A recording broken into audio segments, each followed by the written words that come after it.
Intermediate macro എക്കണോമിക്സിൻ്റെ പുതിയൊരു വീഡിയോയിലേക്ക് എല്ലാവർക്കും സ്വാഗതം. ഇന്നത്തെ ക്ലാസ്സിൽ ഡിസ്കസ് ചെയ്യുന്ന ടോപ്പിക്കാണ് equilibrium output and employment under classical theory. Classical തിയറിയിൽ എങ്ങനെയാണ് ഔട്ട്പുട്ടും എംപ്ലോയ്മെൻറ്റും നിർണ്ണയിക്കപ്പെടുന്നത്. The theory of employment developed by economist like Mill, JB Say and AC Pigou is known as classical model of employment. JS Mill, JB Say, AC Pigou തുടങ്ങിയ ഇക്കോണമിസ്റ്റുകൾ develop ചെയ്തിട്ടുള്ള employment തിയറിയാണ് classical model of employment എന്ന് അറിയപ്പെടുന്നത്. The classical model assumes the existence of full employment in an economy. Classical മോഡലിലെ പ്രധാനപ്പെട്ട അസംഷനാണ് ഒരു സമ്പദ് വ്യവസ്ഥ എപ്പോഴും ഫുൾ എംപ്ലോയ്മെൻറ്റിൽ ആയിരിക്കും.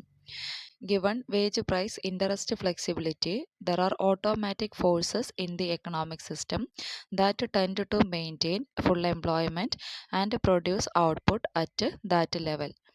ക്ലാസിക്കൽ തിയറിയിൽ വേജ്, പ്രൈസ്, ഇൻട്രസ്റ്റ് എന്നിവ ഫ്ലെക്സിബിൾ ആണ്, അതായത് മാറ്റങ്ങൾക്ക് വിധേയമാണ്. അപ്പോൾ ഇത്തരം ഒരു സാഹചര്യത്തിൽ എക്കണോമിക് സിസ്റ്റത്തിൽ ഓട്ടോമാറ്റിക് ഫോഴ്സസ് എന്ത് ചെയ്യുന്നു? സമ്പദ് വ്യവസ്ഥയെ എപ്പോഴും ഫുൾ എംപ്ലോയ്മെൻറ്റിലേക്ക് എത്തിക്കാൻ ശ്രമിക്കുന്നു. അതിനനുസരിച്ച് ഔട്ട്പുട്ട് ഉൽപ്പാദിപ്പിക്കപ്പെടുകയും ചെയ്യുന്നു. Thus, full employment is regarded as a normal situation of a capitalist economy. അതുകൊണ്ട് തന്നെ ഒരു ക്യാപിറ്റലിസ്റ്റ് ഇക്കോണമിയിൽ ഒരു നോർമൽ സിറ്റുവേഷൻ, സാധാരണ സാഹചര്യം എന്ന് പറയുന്നത് ഫുൾ എംപ്ലോയ്മെൻറ്റ് ആയിരിക്കും. ഇനി നമുക്ക് നോക്കാം എന്തൊക്കെയാണ് ഇതിൽ വരുന്ന പ്രധാനപ്പെട്ട assumptions of classical theory of employment. 10 assumptions ആണ് പഠിക്കാനുള്ളത്.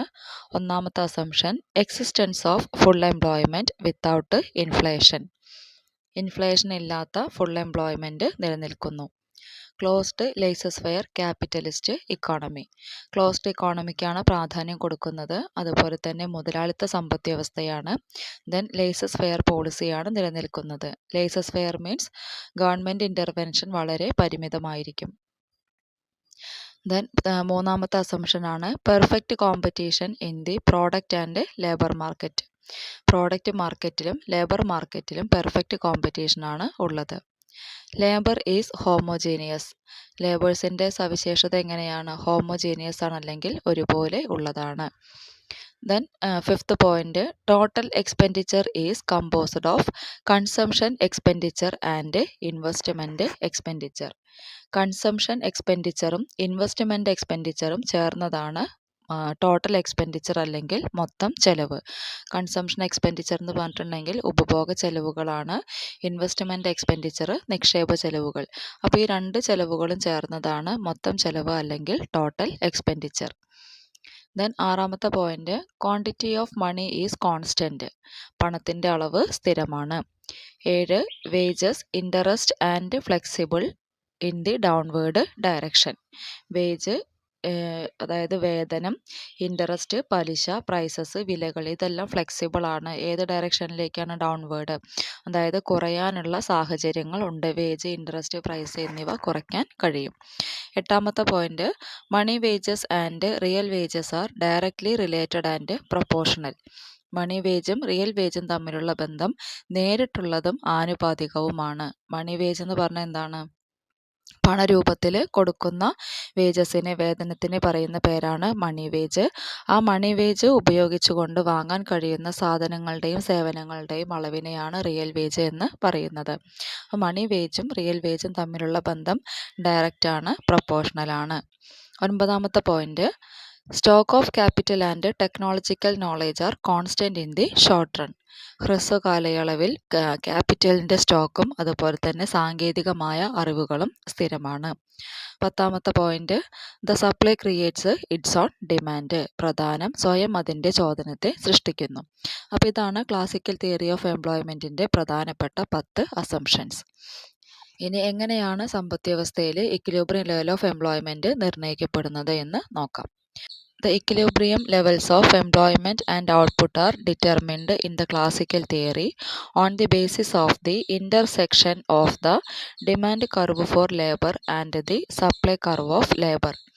അതായത് ലേബേഴ്സിൻ്റെ ഡിമാൻഡ് കർവും സപ്ലൈ കർവും തമ്മിൽ കൂട്ടിമുട്ടുന്ന പോയിന്റിലാണ് സമ്പദ് വ്യവസ്ഥയിലുള്ള ഇക്വിലിബ്രിയം ലെവൽ ഓഫ് എംപ്ലോയ്മെൻറ്റ് നിർണ്ണയിക്കപ്പെടുന്നത്. The demand curve for labour represents the marginal physical product of labour. ഇനി ലേബേഴ്സിൻ്റെ ഡിമാൻഡ് കർവ് എന്തിനെയാണ് സൂചിപ്പിക്കുന്നത്? ലേബേഴ്സിൻ്റെ മാർജിനൽ ഫിസിക്കൽ പ്രോഡക്റ്റിനെയാണ് സൂചിപ്പിക്കുന്നത്. എന്താണ് marginal physical product? The marginal physical product is the increment in total product resulting from the addition of a unit of labor. അതായത് ലേബറിൻ്റെ ഒരു unit അധികം ഉപയോഗിക്കുമ്പോൾ അല്ലെങ്കിൽ അധികം ഉപയോഗിക്കുന്നതിൻ്റെ ഫലമായിട്ട് ടോട്ടൽ പ്രോഡക്റ്റിലുണ്ടാകുന്ന വർധനവിനെയാണ് മാർജിനൽ ഫിസിക്കൽ പ്രോഡക്റ്റ് എന്ന് പറയുന്നത്. The marginal physical product of labor decreases as the amount of labor employed increases because of the operation of diminishing returns. ഇനി ഇതിൻ്റെ ഒരു സവിശേഷത എന്താണ്? ലേബേഴ്സിൻ്റെ എണ്ണം വർദ്ധിക്കുന്നതിനനുസരിച്ച് മാർജിനൽ ഫിസിക്കൽ പ്രോഡക്റ്റ് കുറയാണ് ചെയ്യുക. അത് കുറയാനുള്ള കാരണം എന്താണ്? ഡിമിനിഷിംഗ് റിട്ടേൺസിൻ്റെ പ്രവർത്തനമാണ്. Thus the demand for labour curve is a downward sloping curve. അതുകൊണ്ട് തന്നെ ലേബേഴ്സിൻ്റെ ഡിമാൻഡ് കർവിൻ്റെ ചെരിവ് എങ്ങനെയാണ്? ഡൗൺവേർഡ് സ്ലോപ്പിംഗ് ആണ്, അല്ലെങ്കിൽ താഴേക്ക് ചെരിഞ്ഞിറങ്ങുന്ന രീതിയിലാണ്. Profit is maximized by the producer when the revenue from the sale of the extra output produced by an additional unit of labor just equals the wage rate of labor. അതായത് ലേബറിൻ്റെ ഒരു unit അധികം ഉപയോഗിച്ചുകൊണ്ട് ഉൽപ്പാദിപ്പിക്കപ്പെടുന്ന അധിക ഉൽപ്പന്നം, ആ അധിക ഉൽപ്പന്നം വിൽക്കുമ്പോൾ ലഭിക്കുന്ന വരുമാനവും ലേബേഴ്സിൻ്റെ വേജ് റേറ്റും ഈക്വൽ ആകുമ്പോഴാണ് പ്രോഫിറ്റ് മാക്സിമൈസേഷൻ നടക്കുന്നത്, അല്ലെങ്കിൽ പരമാവധി ലാഭം നേടാൻ കഴിയുന്നത്. So W is equal to P into MP/PL. Dividing both sides of the equation by P, we get W by P is equal to MP/PL. ആദ്യത്തെ സമവാക്യത്തിൻ്റെ രണ്ട് ഭാഗവും P ഉപയോഗിച്ചുകൊണ്ട് ഡിവൈഡ് ചെയ്യുകയാണെങ്കിൽ നമുക്ക് ആ ഇക്വേഷൻ എങ്ങനെ മാറ്റി എഴുതാം?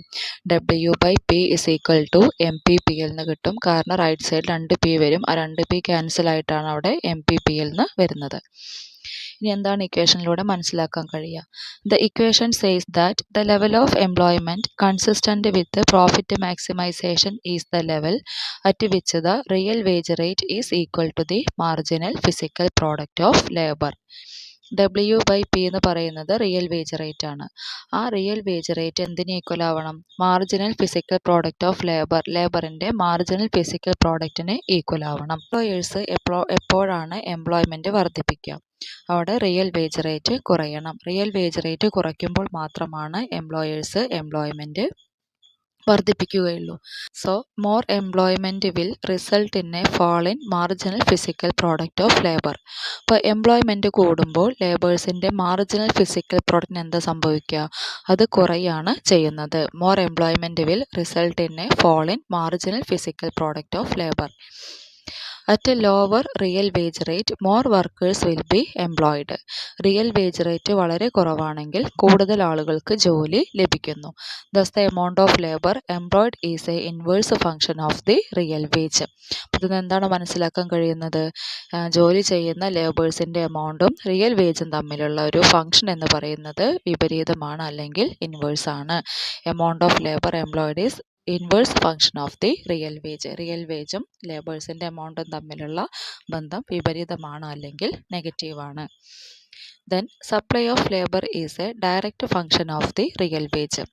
എന്നാൽ ലേബേഴ്സിൻ്റെ സപ്ലൈ എന്ന് പറയുന്നത് റിയൽ വേജുമായിട്ട് നേരിട്ട് ബന്ധമുള്ളതാണ്, ഡയറക്റ്റ് ഫംഗ്ഷനാണ്. A large real wage rate is needed for an increase in the supply of labours. ഇപ്പോൾ സപ്ലൈ ഓഫ് ലേബറിൻ്റെ സപ്ലൈ വർദ്ധിക്കണമെങ്കിൽ എന്താവശ്യമാണ്? വളരെ ഉയർന്ന റിയൽ വേജ് റേറ്റ് ആവശ്യമാണ്.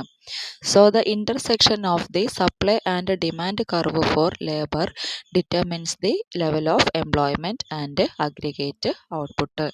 ഇപ്പോൾ ലേബേഴ്സിൻ്റെ ഡിമാൻഡ് കർവും സപ്ലൈ കർവും തമ്മിലുള്ള ഇൻ്റർസെക്ഷനിലൂടെയാണ് ലെവൽ ഓഫ് എംപ്ലോയ്മെൻറ്റും അഗ്രിഗേറ്റ് ഔട്ട്പുട്ടും നിർണ്ണയിക്കപ്പെടുന്നത്.